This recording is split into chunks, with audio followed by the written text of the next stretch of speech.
Welcome to Making with Marilyn. On today's video, I'm going to do an experiment. I purchased two 100% polyester pot holders at the Dollar Tree for $1, so I'm going to use one of those. I'm going to cut a design or part of a design out of some scrap buffalo check Cricut Infusible Ink. I'll be using the transfer backing off of a prior project with the Cricut Infusible Ink. I will use a little bit of the black from the black and buffalo check package of Cricut Infusible Ink. I'll use my scissors. I'll use my standard grip cutting mat.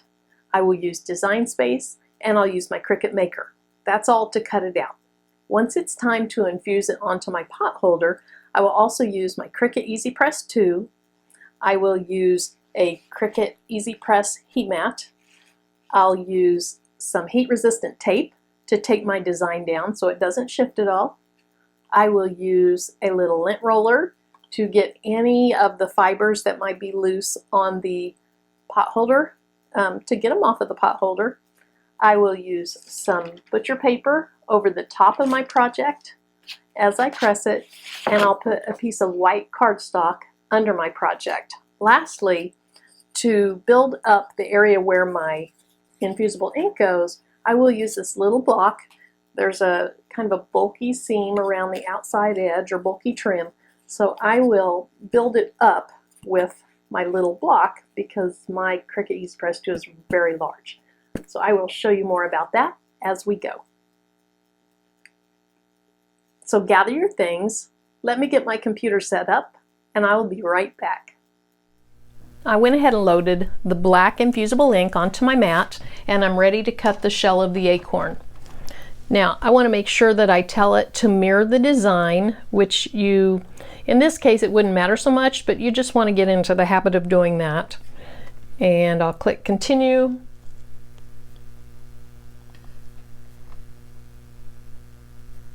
Design space asks me what kind of material I'm using, and it is the infusible ink transfer sheet. Then it prompts me to load a fine point blade in the clamp B, which I made sure that's what was in there. And then this flashing light means it's time to load my material into my maker.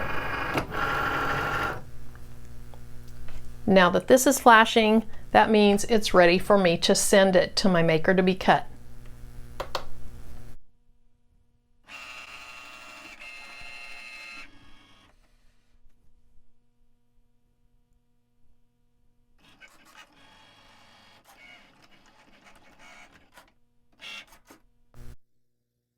Now that it's done cutting, it prompts me to unload, and we're done with that layer. So to get this off my Cricut mat, I like to turn my mat over and make sure what I'm taking off is staying pretty flat, and peel my mat off. So we're done with that. Now I want to put my scrap piece onto my old transfer sheet. So we'll lay that down, and then I'm going to trim off the excess because this is pretty sticky.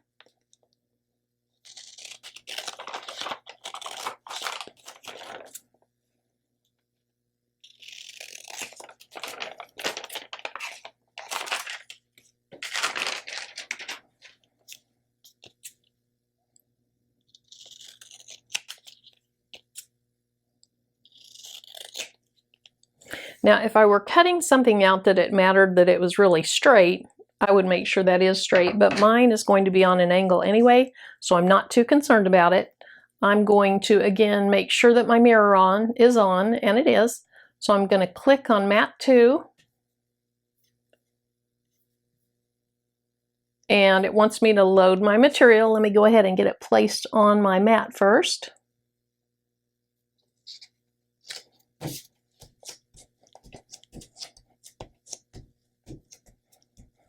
Make sure it's stuck down real well. I ordered a brayer from Cricut, and it should be here in a few days, so that's nice. Okay, so it's ready to load the material.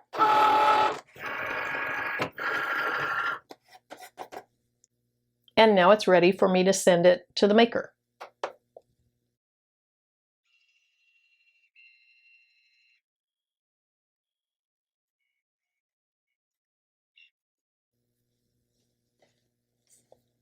I can unload it,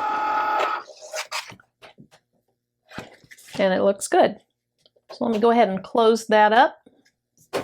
Oh. And move it out of the way and get my camera set back up to the right angle, and I'll be right back. I decided this is a pretty good angle to work from, so the first thing I want to do is I want to start heating up my Easy Press 2. I'm going to be using the temperature of 385.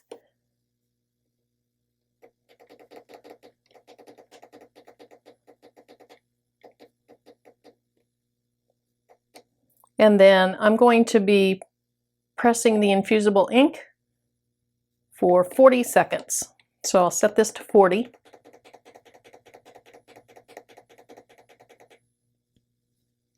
Okay, we'll let that preheat. I want to remove my infusible ink from my mat. Get my mat covered so it is protected. And it's time to weed the infusible ink. Some people feel this is really easy to do. I'm a little intimidated by it still, but these are such basic shapes that this really is super easy. If you tilt it up, then you can start pulling on it.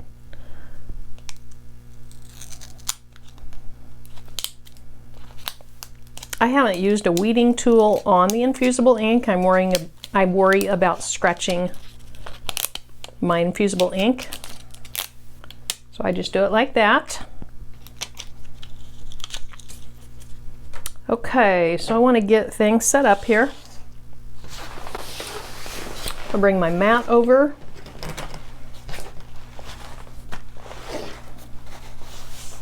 I put my wood under my mat so that I'll still get the benefit of having the heat mat on there, but I can find where the block is so I can build up my project, and that goes down a little bit, and the part that I need to stay high does.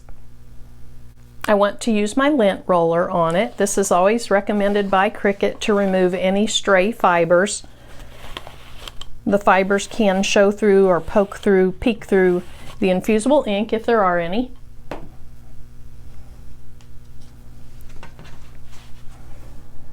Now this is a really small design, so I want it to be just kind of down in the corner. If I put it in the middle, I think it looks silly because it is so small. And I want it to be angled. I think I want to angle it in this direction.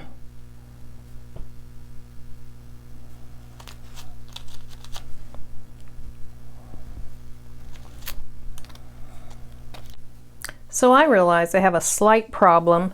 When you layer infusible ink, you're supposed to put the 2 or the 3 or 4, however many layers you're doing, pieces of infusible ink onto one carrier sheet. And mine is a little bit too big, so I think I'm going to have to use the rest of my scrap transfer sheet and just move both of these onto it. So I'm going to gently peel this off.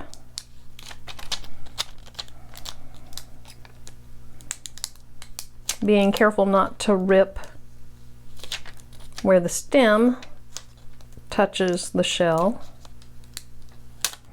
There we go. And then I want to lay this as close to the infusible, the red and black buffalo plaid infusible ink as possible. And I realize you might not have been able to see some of that. I apologize for that.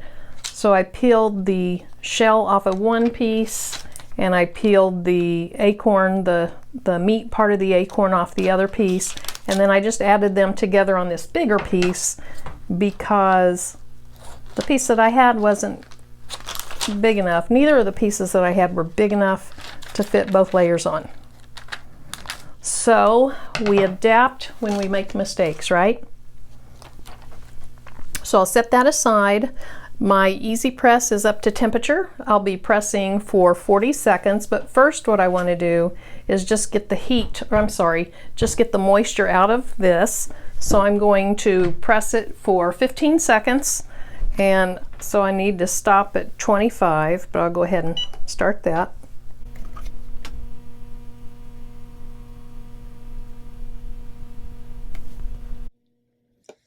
Okay. Now you need to let this cool down completely. If you didn't, and you put your infusible ink down onto the hot or the heated surface, the ink could start infusing in it before you really have it set to exactly where you want it. So give me just a minute to fan this and I will be back. Okay, that's cool. My mat's cool.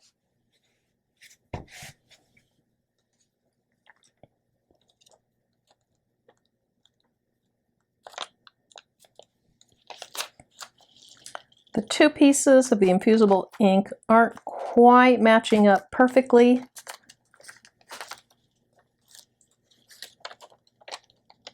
So let me see if I can adjust this. Maybe I need to adjust this piece just a little bit.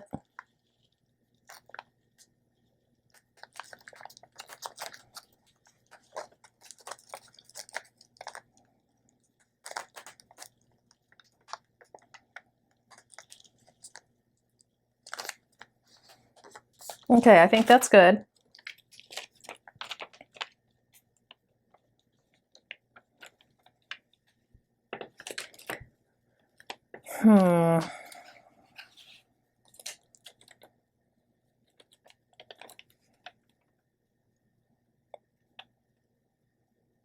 Okay, we're going to go with that. Now I want to use just a little bit of the heat resistant tape. The first project I ever did with the infusible ink, I did not use the tape, and it felt like when I pushed down that I slightly shifted it, and so since then I've used tape on my projects.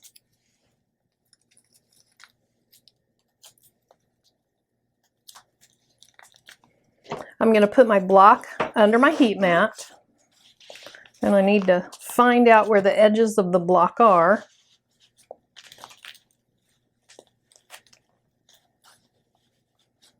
That feels pretty good. Oh, I about forgot my white cardstock. That way the ink, if it goes through, does not ruin your mat. And then you're supposed to put a piece of butcher paper over the top of it.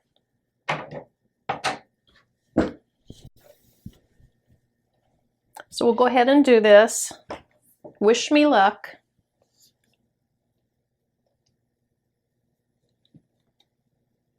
Oh, it slipped a little bit, but fortunately I have the tape on there, so my project should be fine.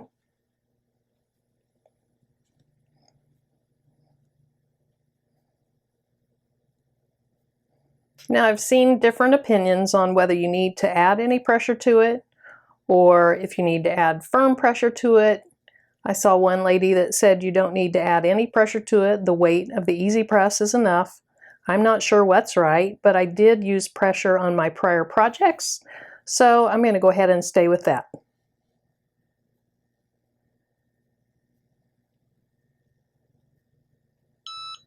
And my time's up. Lift that. Oops. Turn my Easy Press off. And now we wait. You're supposed to let the project, the infusible ink, cool completely. Mine is cool. I'm going to go ahead and remove my tape.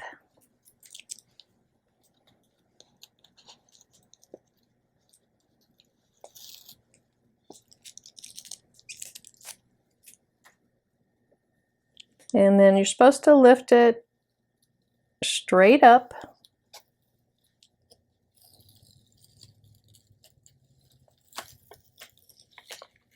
And sometimes the parts of the infusible ink stay stuck to your project, and then you use some tweezers or something like that to lift it off.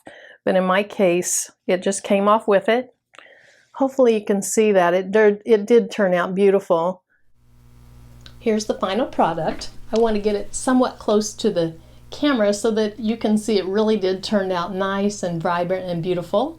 And I learned today that you can successfully use Cricut Infusible Ink scraps, and that the Cricut Infusible Ink works really well on a 50-cent 100% polyester pot holder from Dollar Tree. I hope you liked today's video. If you did, give me a thumbs up.